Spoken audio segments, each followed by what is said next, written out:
Jangan lupa subscribe dan nyalakan lonceng.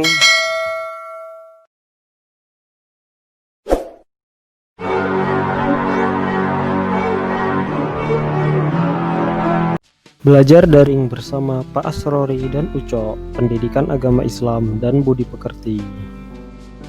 Pelajaran 4, Bersih itu Sehat, Part 1, Kelas 4, Semester 1.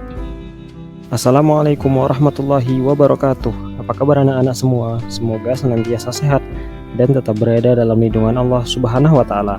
Untuk mengawali pelajaran hari ini, mari kita mulai dengan membaca doa belajar. Rabbi zidni ilma warzuqni fahma.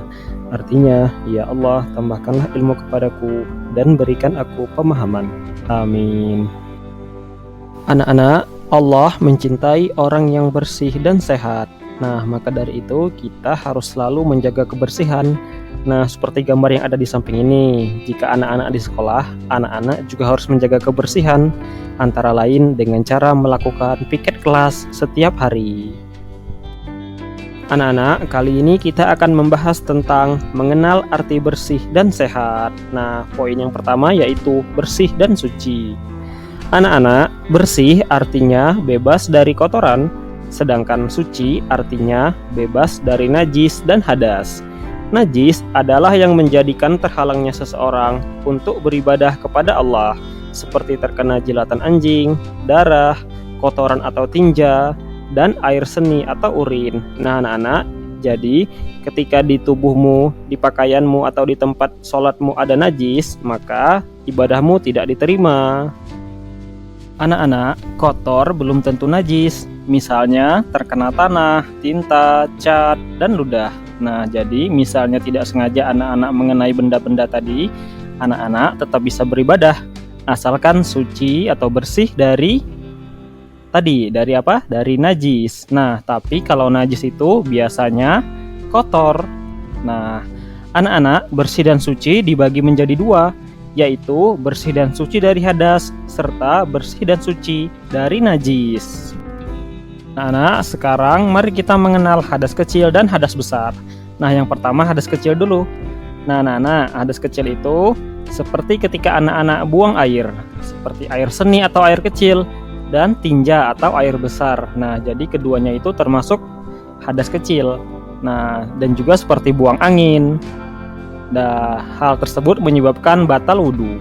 Cara menghilangkan hadas kecil yaitu dicuci dengan air bersih, lalu melakukan wudhu. Nah, ini anak-anak yang perlu diingat. Menghilangkan hadas kecil yaitu dengan cara berwudhu. Nah, kemudian hadas besar. Hadas besar itu seperti ketika mimpi basah bagi laki-laki dan haid bagi perempuan. Cara menghilangkan hadas besar yaitu dengan mandi. Nah, mandi wajib atau mandi besar kita sering mengatakannya. Atau jika tidak ada air bisa dengan melakukan tayamum. Anak-anak, kita harus gemar membersihkan anggota badan. Nah, seperti gambar yang ada di samping.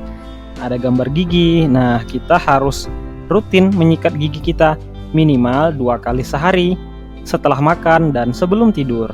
Kemudian telinga kita, kemudian leher kita juga harus rutin dibersihkan. Nah, begitu juga dengan rambut kita. Nah, harus keramas ya anak-anak.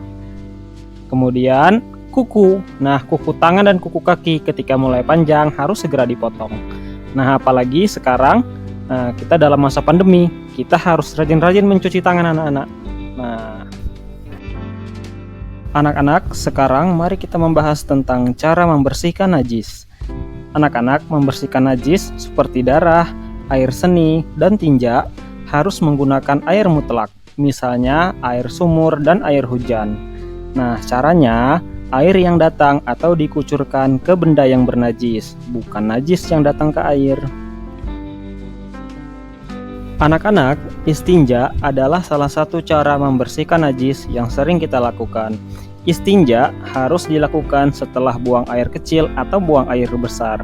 Istinja atau cebok dapat menggunakan air. Nah, jika tidak ada air, bisa menggunakan tisu, batu, atau benda kesat lainnya. Bila istinja menggunakan air, maka tangan kanan menyiram kubul atau dubur, sedangkan tangan kiri mengusapnya hingga bersih. Anak-anak, sebelum bersuci kita juga harus berdoa. Nah, doanya itu dilakukan sebelum kita masuk ke toilet. Nah, nanti Bapak bacakan, anak-anak juga membaca. Bismillahirrahmanirrahim. Allahumma inni a'udzubika minal khubuthi wal khaba'is. Artinya, ya Allah, sesungguhnya aku berlindung kepadamu dari segala kejahatan dan kotoran.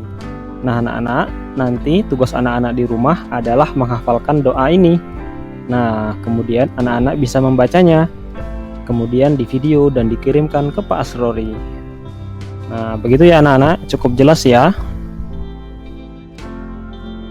Baik anak-anak, sekian dulu pembelajaran kali ini.